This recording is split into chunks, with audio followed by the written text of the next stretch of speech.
नमस्कार, आपण पाहत आहात सह्याद्री न्यूज, आवाज महाराष्ट्राचा।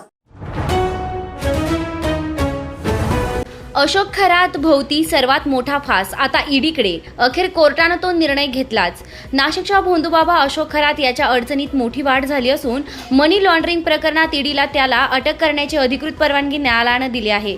दैवी शक्तीच्या नावाखाली महिलांची फसवणूक आणि लैंगिक अत्याचार केल्याचा आरोप असलेल्या खरातला नाशिकहून मुंबईतील विशेष PMLA न्यायालयात हजर करण्यात आलंय।